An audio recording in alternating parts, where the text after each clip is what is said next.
Okay, you can go. Okay. Good afternoon, honorable members. I am Madam Speaker Naji, and I will be presiding over the first debate. Before we begin, honorable member Lindsay Paul Musai will say a prayer. Good afternoon, everyone. Let us all join in prayer. Almighty God, we give thanks for the great blessings which have been bestowed on our country, including the gifts of freedom, opportunity, and peace that we enjoy. We pray for our leaders and those in authority. Guide us in our deliberations during this session. Help us to engage in meaningful discussions and strengthen us in our awareness of our duties and responsibilities. Grant us wisdom, knowledge, and understanding to preserve the blessings of this country for the benefit of all and to make good contributions and wise decisions. Amen. Let me remind our honorable members that the speaking time is 5 minutes.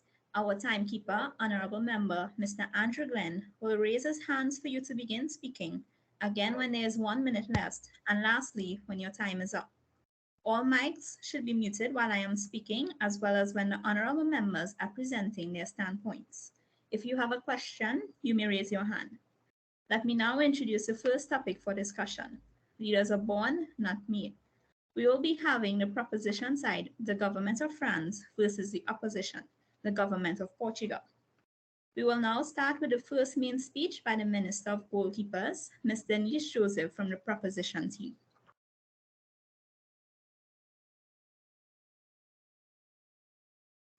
Good afternoon, Madam Speaker, honorable adjudicators, members of the opposition and audience. As the Minister of Goalkeeper, I am one of the representatives for the affirmative team. My colleagues who are here with me today are Darrell Wilson, Minister of Defender, Megan Yuxi, Minister of Midfielder, and Ronaldo Ramcharan, Minister of Forward. Over the past 3 decades, a plethora of studies have been conducted evaluating the hereditability and the training of a leader. There is much debate about whether a leader is born or made. The government is here to put an end to this old age debate and put forth a strong argument for leaders are born and not made. Madam Speaker, firstly, Jacob Morgan, 2020, wrote an article titled, "What is leadership and who is a leader?" He defined a leader as someone who can see how things can be improved and who rallies people to move towards that better vision. Whereas in a Harvard Business Review defines leadership as the accomplishment of goal through the direction of human assistance. Therefore, while leadership depends on a leader, leadership and leader are not the same and must not be confused. So after defining the concept and analyzing the main theories of leadership, it is safe to say that the ability to influence others depend on the leader's behavior and trait. Is it possible for people who are not born in the making of a leader to become a great leader? The answer is no. Many people can try to imitate a leader, but they will never be as good as the person who has them not as natural talent. No amount of theory will give people the character, the vision, or presence to be a great leader because these aspects of personalities are extremely difficult to learn. This is due to the inborn trait or talent that can never be cultivated via training. Madam Speaker, take for example, communication comes a lot easier to someone with a gift for articulation and listening. Further to imply or suggest that leaders do not enter this world with extraordinary endowment is to imply that people enter the world with equal abilities, with equal talent. Thomas Kylan, 1840. It is just laughable. While there is no standard definition of leader, there are many kinds of leadership that exist in today's environment. When thinking about outstanding leaders, whether present day or historical, like Hitler, Mother Teresa, Mahatma Gandhi, and Martin Luther King, just to name a few, one may question how they became such notable leaders. Were they born this way or were they taught to lead? These leaders take initiative. They are the first to stand. They are the first to speak up, first to make decisions. They shun inaction and are always ready to take the plunge at a moment's notice. So, Madam Speaker, take the great man theory popularized in 1840 by Thomas Carlyle, suggested that leadership traits are intrinsic, meaning that great leaders are born and will emerge when confronted with any given situation. How often have you heard the term he or she is a born leader? That's because there are certain characteristics found in people that seems naturally put them in a position where they are looked up to as a leader. We will find that born leaders differ from ordinary human beings in several aspects. The same applies to leaders like George Bush and Gandhi. They definitely possess that high level of ambition coupled with clear vision of precisely where they want to go. These leaders are cited as being naturally born leaders. Madam Speaker, there are biblical evidence presented here today that also support that leaders are born and not made. The Bible has been around for thousands of years. Historically, it has been the cause of much good as well as the scapegoat for much disagreement. Some have loved the book and some have hated it. But when examined outside its religious historical context, few can say that it is anything less than a masterpiece. The depth of the character within the people of the biblical stories is astounding. They faced great challenges and overcame them with faith and endurance. Jesus was the greatest man that ever walked this earth. He taught us that leaders are servants. One of the most powerful images in the life of Jesus is when he washes his disciples' feet in John 13. When he finished, he said to them, "You call me teacher and Lord, and you are right. So if I am Lord and teacher and I wash your feet, you also ought to wash one another's feet." Jesus, of course, is not really talking about the actual feet here. He's talking about servant leadership. Great leaders focus on serving those who follow them. Great leaders wash their people's feet. Yes, Jesus was a born leader in all form. What do you all think? Were there any leadership 101 classes in those days for Jesus to learn how to lead? I believe Excuse the me, answer is a Minister resounding. Boldness. Your time is up, unfortunately. Okay. Okay, so we will now break for intermission.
Okay, so let's continue with the first main speech by the opposition. Minister of Forwards, Mr. Wajid Mohammed, you may go ahead.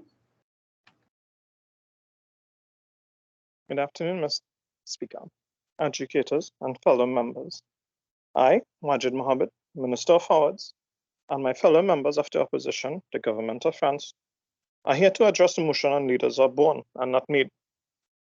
Leaders, especially outstanding leaders, are developed over time through hard work and lived experiences. Arguments for the claim that leaders are born should not be supported because there are statistical flaws in the studies evaluating leadership. There are numerous examples existing of historical figures devoid of family history of leaders, and leaders can learn skills to be an outstanding leader through life experiences and leadership development programs. There has yet to be any research to identify any one single trait or any mix of traits for that matter that are found in all leaders. Most leaders neither carry forward their legacy nor do their background suggest that they can make good leaders.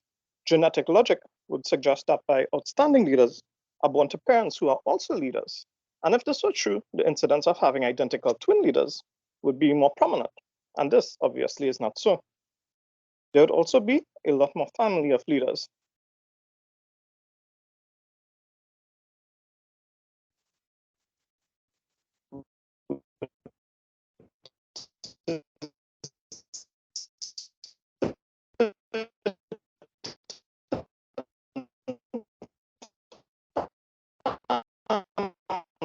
Mr. Mohammed, you are breaking up.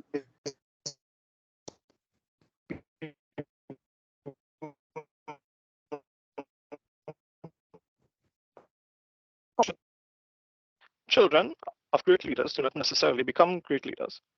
Examples are Walt Disney, J.D. Mr. Rockefeller, Mohammed, President. Hi. you broke up for a bit. Is it possible you could start over? Sure. Starting over. Hi, you hearing me? Yes. Okay, cool. So, most leaders neither carry forward their legacy, nor do their background suggest they can make good leaders. Genetic logic would suggest that outstanding leaders are born to parents who are also leaders. And if this were true, the incidence of having identical twin leaders would be prominent, and this is not so. There would also be a lot more family of leaders, with families being in prominent leadership posts. But this again is not so. Developing leadership skills through deliberate practice would be unnecessary for an innate leader to be outstanding. All of these are false. Several historical examples support the statement. For example, children of great leaders, such as Walt Disney, J.D. Rockefeller, and Dwight Eisenhower, or even Emperor Claudius Augustus, and Julius Caesar, are further examples of outstanding leaders from a less than outstanding parental pedigree, but who themselves do not have outstanding children.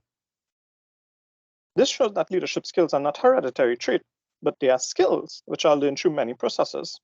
From studies done, it was estimated that there is a genetic component for predisposition to leadership, but this only accounts for 30%, while estimating environmental influence, which would be your experiences and the environment that you are placed in, to be 70%.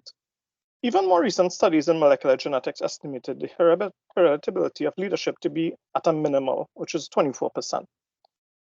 When we take, for example, prominent leaders like Barack Obama, who have struggled for ages to attain where they are now through nurturing their leadership skills, one has to develop the interest, endure, listen to mentors, and transform oneself appropriately. All these are learned traits. A person can become a leader by developing aspects such as being able to influence others, encouraging teamwork, empowering people, using multiple options of thinking, taking intelligent risks, being passionate about their work, having a strong, clear vision, while stretching one's personal creativity. This is also much possible for a person to learn skills in any environment, which could be a classroom and can be taught, be it society, a business, or a workplace. As such, one does not have to be a born leader so as to lead appropriately. The only obstacle one may occur is one's mindset to learn, develop, and hone his skills. And I would thank you for that, Madam Speaker.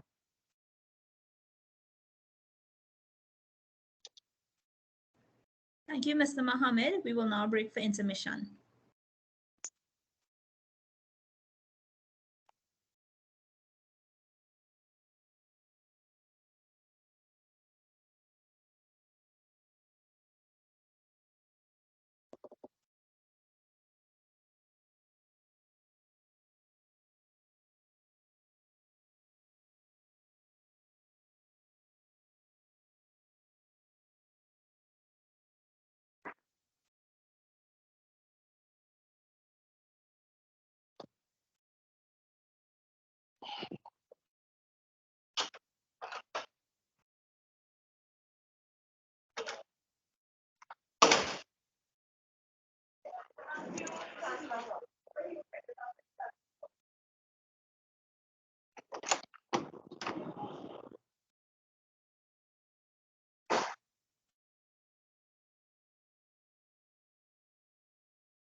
Okay, so let's continue. Just a reminder, your speaking minutes is 5 minutes, and please wait for Mr. Andrew Glenn's hand to be raised for you to begin speaking, okay? So, Minister of Defender, Mr. Darrell Wilson, you may give the first rebuttal for the motion.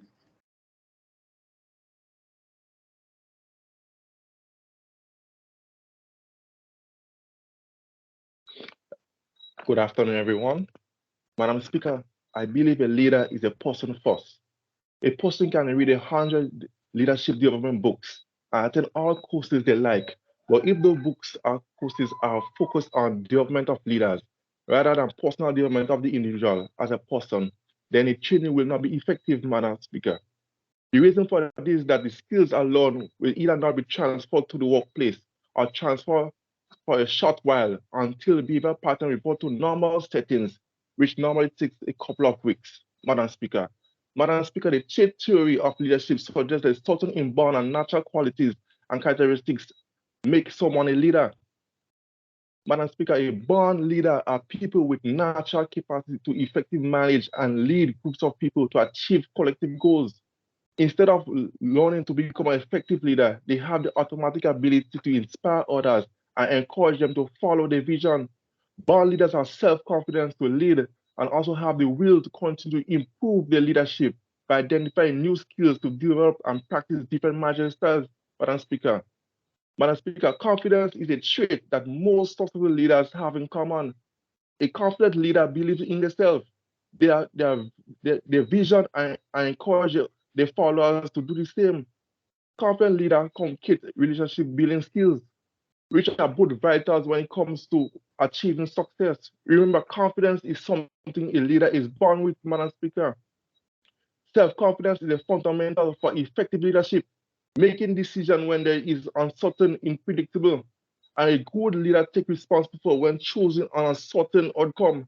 Leaders need to be able to give people clear answer and direction, Madam Speaker. Natural born leaders know what they can accomplish goals. So they trust in the intuition and need to make a choice. Self-confidence reassures employees that they are doing the right thing and help themselves to have faith in the company's mission and ideas. Madam Speaker, born natural leaders are different to made artificial leaders, Madam Speaker. Like my colleagues on the other side, they're artificial leaders. They do not born with courage, Madam Speaker. Courage is an attribute that is born in leaders, and therefore leaders can only be noticed if they have a drive and courage to step out and lead others, Madam Speaker. Unless an individual is born with certain traits, life experience will not develop them and keep him or her into to bring out the best in others. People are born with certain inborn traits allow them to emerge as outstanding leaders when the situation is thrust upon them, Madam Speaker. We are all born with certain traits that have the potential to make us outstanding leaders. Those traits are highlighted when the environment and circumstances align and allow one to show his or her true potential, Madam Speaker. Madam Speaker, we always said I rest my case, Madam Speaker.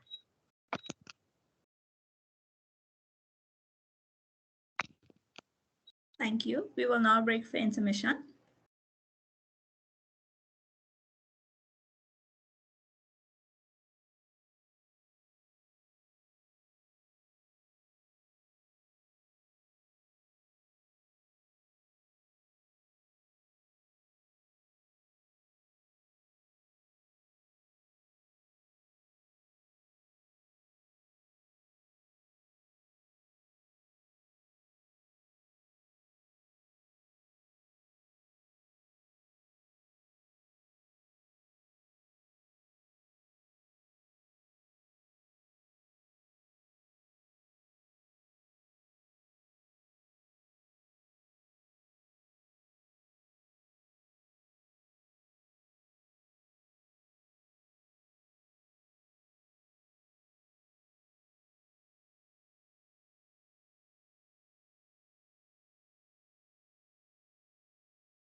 Let's resume the debate with the rebuttal from the opposition.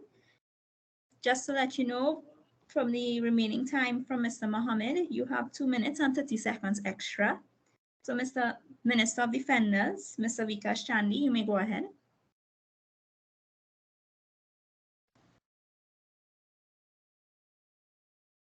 Hello, good day. Good leaders are made, not born. This is from the behavioral theory. The behavioral theory believes that people can become good leaders through the process of teaching, learning, and observation. If you have the desire and willpower, you can become an effective leader because great leaders develop their skills through a never-ending process of self-study, education, training, and experience. To inspire your people into higher levels of teamwork, there are certain things you must be, know, and do.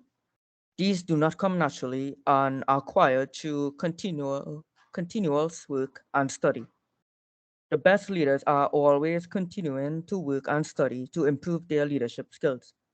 And recent studies have shown that leadership is 30% generic and 70% learned. These findings can propose that leaders are not born.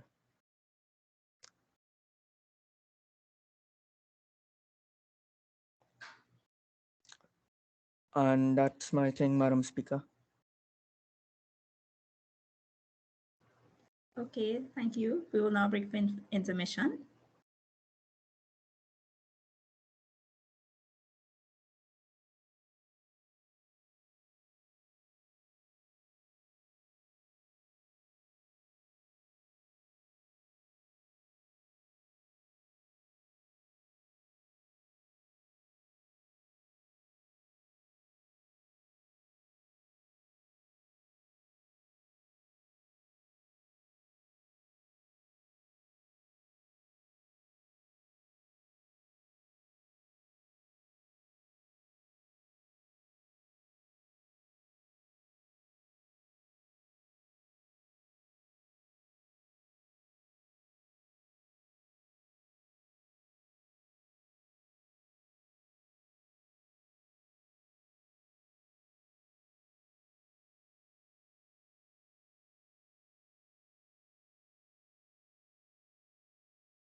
We will now move on to the second rebuttal and conclusion from the proposition. Minister of Midfielders, Ms. Megan Yuxi, and Minister of Forwards, Mr. Ronaldo Ramtran, you may proceed.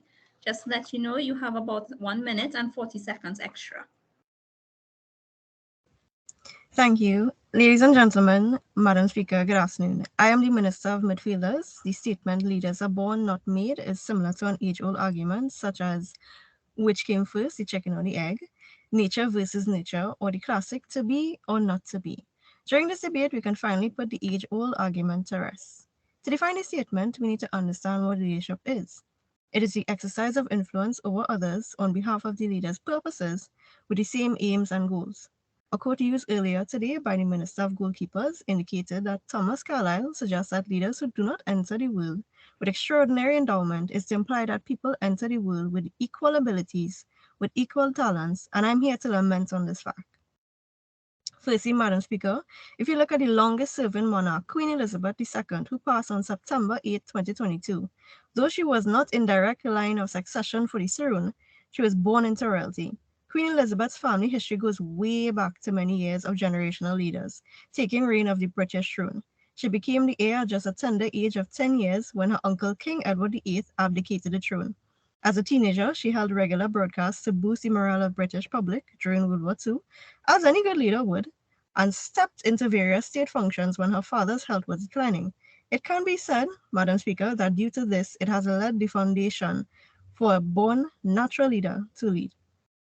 Secondly, Madam Speaker, the individual I'm about to discuss is at the topic of many controversial topics in today's society and is the true definition of leaders are born, not made. Kim Jong-un, who was declared supreme leader after his father's, Kim Jong-il, death in December 2011, has held his position of North Korea's leader to date. It can be noted, Madam Speaker, that Kim Jong-un's father groomed him to be his successor. This was a ripple effect which started with his grandfather, great-grandfather before him, and so it continued. As indicated by my colleague, Minister of Defense, with confidence, more so self-confidence, and innate capacity to effectively lead masses are attributes exemplified by the Supreme Leader, Kim Jong-un. Finally, Madam Speaker, a name we cannot all forget, Martin Luther King Jr., an American Baptist minister who succeeded his father, Martin Luther King Sr., a civil rights activist and minister. Martin Luther King Jr., who was famous for his I Have a Dream speech on the Lincoln Memorial Steps, led marches for the right to vote, desegregation, and labor rights. Mr. King Jr., at the time who was inspired by Mahatma Gandhi for his nonviolent activism, also led nonviolent protests and is well known for his peace movement. He later went on to win the Nobel Peace Prize for combating racial inequality through nonviolent resistance. Mr. King Jr. embodied what determines when a leader is born, not made. He further focused his attention toward poverty, capitalism, and Vietnam War that was taking place. However, this did not come without its risks. Therefore, Madam Speaker, leaders are born, not made.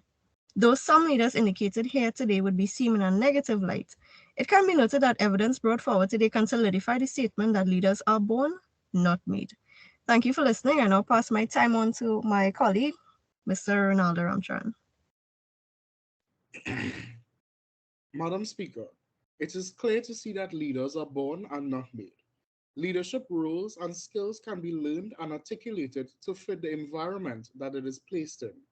But this fake leadership style cannot beat the characteristics of a natural born genuine leader. As when leadership styles are learned, it is only utilized when placed within that role. But a born natural leader exhibit these characteristics throughout their lives and not when it is convenient to them. My colleagues have discussed many great leaders such as Queen Elizabeth, Mahatma Gandhi, Martin Luther King Jr., and Kim Jong un. It is evident to see that these individuals are natural born leaders, as they took the mantle when it was given to them. The skills could not have been learned within the time frame given to them to assert their roles. This is what makes our theory of leaders are born and not made so strong, as these were great leaders in history compared to those leaders who were taught to lead. Thank you.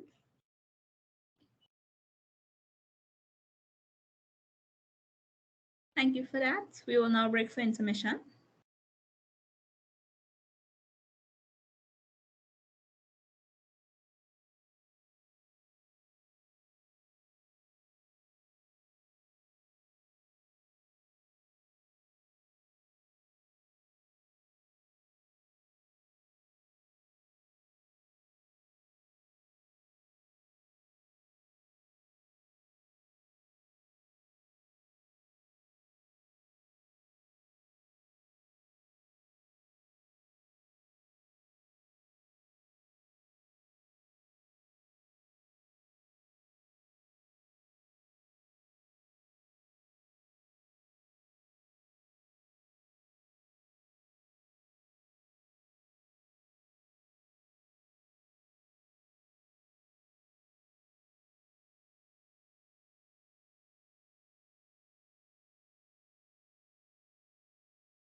We will continue with the second rebuttal and conclusion from the opposition. Minister of Goalkeepers, Mr. Zion Carr, and Minister of Midfielders, Mr. Sean Sadies, you can go ahead.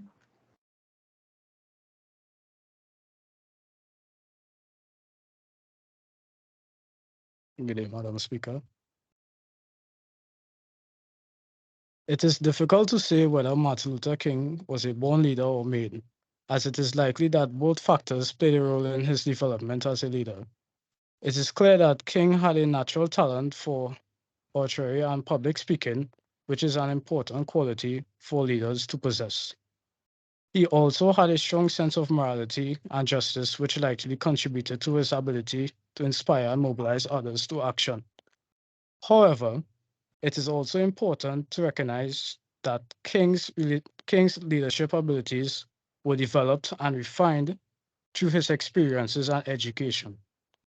He was an ordained minister and received a PhD in theology, which provided him with a solid foundation in the principles of leadership. He also had extensive experience leading the civil rights movement, which undoubtedly shaped his leadership style and approach. Overall, it is likely that King's leadership abilities were a combination of his natural talents and abilities as well as the experience and education he gained throughout his life. That's my case, Madam Speaker. Now I will turn you over to my colleague, Mr. Sean Sadies.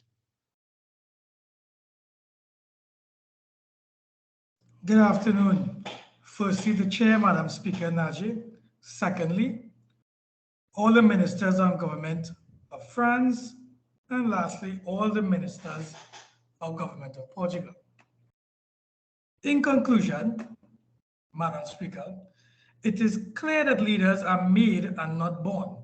While some individuals may have natural qualities and characteristics that can make them good leaders, it is through experience, education, and personal development that they truly become effective leaders. Being a leader requires a unique set of skills and abilities, including communication, decision-making, problem-solving, and strategic thinking. These skills are not innate, but rather learned and developed over time. Additionally, Madam Speaker, leaders must be adaptable and able to navigate changing environments and circumstances. This requires ongoing learning and growth, as well as the ability to adapt new situations and challenges. Furthermore, Madam Speaker, leaders must be able to inspire and motivate others to work towards a common goal. This requires strong emotional intelligence and the ability to connect with understand others. Ultimately, Madam Speaker, being a leader is not just about having a certain set of traits, but rather about continuously learning, growing, and developing the skills and abilities necessary to effectively lead and inspire others.